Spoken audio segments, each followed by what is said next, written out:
Hello everyone, hi again all, and welcome back to the Kwite YouTube channel. I know you don't want to be here, don't worry, neither do I, but we've all gathered here for one specific reason, and that's to talk about even more outdated memes. The last Dead Memes video didn't hit anywhere near the like goal I said it needed to for me to make a second one, but ask me if I care, because I'm making this video anyways. This is a passion project for me. Nothing intrigues me and gets me more erect than old, stale, and most importantly, crusty memes. I just want to make it clear, if you haven't watched the original Dead Memes video, it's absolutely fine. Maybe you'll make a reference to it here and there that you won't get, and me and everybody else who watched the original Dead Memes video will silently make fun of you behind your back for not getting it, but other than that, you don't have to worry about clicking off of this video to watch the first one. However, if that is something that you feel like doing, you can always feel free to watch that video first, and this video will still be waiting for you when you get back. Don't worry, it won't abandon you like your father did. To kick this off, let's talk about a dead meme that you guys were sure to let me know I missed mentioning in my original Dead Memes video. And that meme is Harambe. And I couldn't think of a more fitting dead meme than this one because this meme is literally dead. For those of you who do not know, Harambe was a silverback gorilla who resided in the Cincinnati Zoo for 17 years of life. That was until one fateful day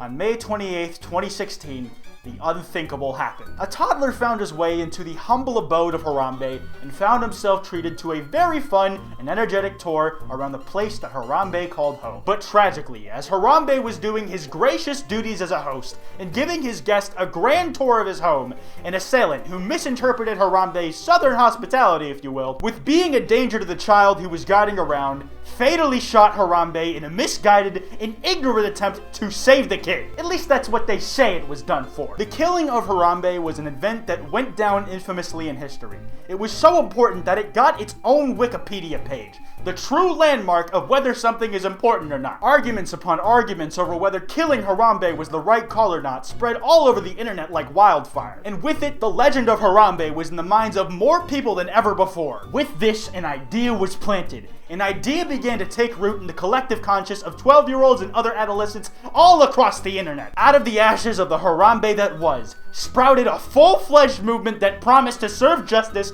for Harambe. Harambe became more than just a gorilla who got knee-kneed by some guy with a gun. He became a martyr to the masses. And to some, he ascended to the level of a deity, like Talos once did for the people of Tamriel. Harambe began to see incredibly high-profile support. Figureheads of YouTube and more mainstream culture alike showed their support for Harambe and his growing movement in a number of ways. Filthy Frank, may he rest in peace, made a tribute video and dedication to Harambe on his second channel, Too Damn Filthy. There's truly hasn't been anything since that video that has touched me more than that, other than my weird uncle when I was 6. Young Thug made a song bearing the namesake of Harambe on his mixtape Jeffrey, where every song in the track list was meant to be named after one of Thugger's idols. If that isn't poetry to you, you probably just couldn't read to begin with. People began to rally around a phrase that seemed to represent the collective feeling we all had towards the loss of Harambe. Dicks out for Harambe. There were groups of people in the streets recanting this chant in unison. Dicks for Harambe, dicks for Harambe, standing in solidarity with that beautiful silverback gorilla, and the movement took on a life of its own. Now, of course, like with anything, there were the extremists who took it too far, but those were few and far between. Though the staff at Cincinnati Zoo said that the memes surrounding Harambe were not appreciated and made it hard for them to move on since his face was plastered everywhere. And of course, once they told the internet to stop doing something, the only logical response from the internet was to go on doing that exact same thing, except 7,000 times more forcefully than they were before. And to cap this meme off, I want to bring your attention to the Harambe Cheeto. The Harambe Cheeto is a Cheeto that looked kind of like Harambe in a very specific pose from a very specific photo, and eventually sold on eBay for $99,000, which really gets me thinking how much I could sell my used surgical masks for on eBay. To move away from the slightly morbid nature of the Harambe meme, that being that it's entirely based upon a gorilla being shot to death, let's move to something a little more positive. Let's talk about the Shooting Stars meme from 2017.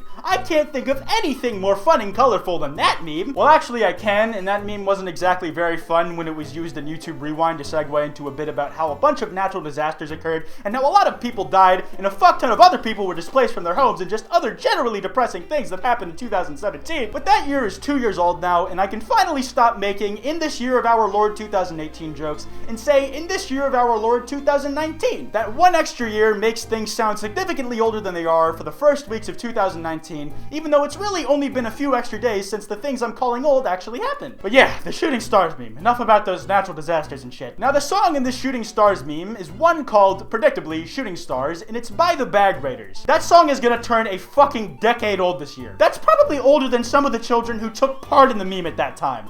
God, time flies. Shooting stars flies. But basically, if you were uninformed, the Shooting Stars meme typically starts with the build-up of the Shooting Star song, which I will not be playing here because your boy is trying to keep what little ads he can still get in January to himself. UMG is on the fucking hunt these days, let me tell y'all. But it starts with the build-up of the song, typically played over a normal clip of something, usually of some very sudden movement like a fat guy jumping off a bridge, or perhaps even Tana Mojo violently pulling from iDubbbz's vice grip in an effort to save herself from the foul things that the bald man might do to her. And then when the drop hits, that motion is set to loop, usually by making it so when it hits the last frame of the motion, the movement is set to reverse, or vice versa. And the subject of the motion is masked out and is edited to be a true, well, shooting star. They are edited to explore the various cosmos in a variety of environments that you might not expect to see in a certain space. Like sometimes it's your typical space CGI that they find themselves floating in. Sometimes it's that really trippy scene from Doctor Strange that they're flying around in. Sometimes the person making the video is feeling a little juicy and decides that whoever's getting flown around can just have their fun flying around a PewDiePie video, because why not, man? If you think about it though, that one scene from Doctor Strange was really the original Shooting Stars meme. It was also the most well edited, since it had like an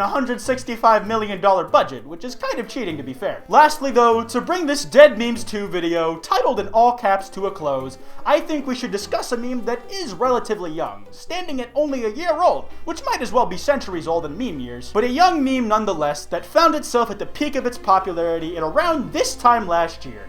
And of course, you guys already know what it is, it's Ugandan Knuckles. Ugandan Knuckles will always have a special place in my figurative heart. Not because it was a particularly good meme, though in my opinion it absolutely was one, but more because my mate Hoover got his first ever 1 million view video by making a goddamn Ugandan Knuckles wildlife documentary. Can you believe that shit? Like imagine your first ever 1 million view video is a Ugandan Knuckles wildlife documentary. For shame, for shame. Now Ugandan Knuckles might very well have been the longest lasting meme of 2018, and that it lasted more than half an hour before being instantly forgotten by the human population. But Ugandan Knuckles sprouted to massive popularity within the game VR chat, where people flooded the streets with the Ugandan Knuckles character model. The meme itself has a lot of moving parts, so why don't we try to break those down before we inevitably get lost in the sea of irony that was Ugandan Knuckles. So the visual component of the Ugandan Knuckles, that really round, fat look of Knuckles that seems glorious but cursed in a very, very impure way. It originally comes from an animation that Gregzilla made for his review of the video game Sonic Lost World, otherwise known as a game that I've never played like most other Sonic games. The animation was of that disfigured Knuckles saying his cursed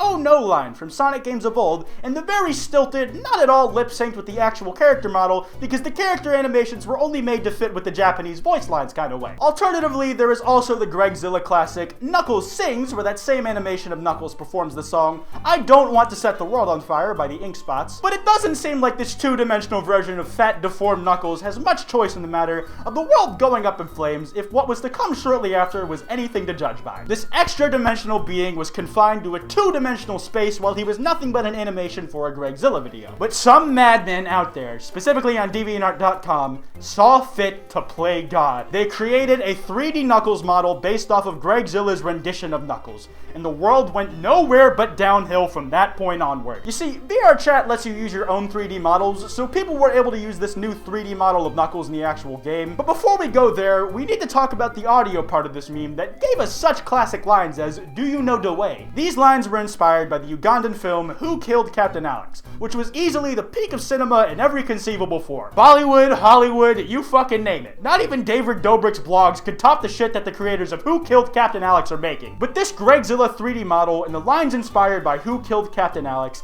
came together into a marriage that brought about the first of the 4 horsemen of the apocalypse. You see, out of them came the Ugandan Knuckles meme in the form that we know it. The streets of VR chat were flooded with the Ugandan Knuckles model, with people shouting "Do you know the way?" as one cohesive unit, people looking for their queen and making clicking noises all over the goddamn place. The world has never been the same since. Some people have attempted to revive the Ugandan Knuckles meme as a part of the new year of 2019, since it was this time last year when Ugandan Knuckles was the big thing that everybody was talking about, arguing over whether it was racist or something. It's been so long I can barely remember. I'm pretty sure my brain has been physically choosing to short circuit so it doesn't have to relive those times. They were very, very dark indeed. But while the Ugandan Knuckles meme might seem dead in its current form, it remains remains to be seen if it has truly been killed, or if it merely lies in wait, sleeping, ready to strike at the perfect opportunity in order to regain its former glory as the pinnacle of meme culture. Ready to take its revenge for not being included in YouTube Rewind 2018 as it rightfully deserved to be. But anyways, I'm gonna wrap this video up here. If you guys enjoyed, be sure to drop a like, and if you're new, subscribe. If you guys want to see a Dead Memes 3, can we hit 12K likes, I guess. Fuck it. If you guys want to check out any of my merch, you can go to kwiteshop.com. It's pretty slick. It's slick. If you want to support the channel a little more directly, you can do so by clicking that join button next to the subscribe button and donating $5 a month to get things like custom badges and custom emotes. It's totally optional, but it helps out the channel and it is much appreciated. I have a podcast with Wild Spartans and FPS Diesel called Loudmouse. We upload 2 new episodes every week on Tuesdays and Saturdays, and we're up on iTunes, SoundCloud, and YouTube. You can follow me on Twitter at Kwite and on Instagram at kwite.png. Links to both of those in the description below. And lastly, I also have a Discord server. Link to that in the description as well if you're interested. Anyways, this has been Kwite, and I will see you guys next time.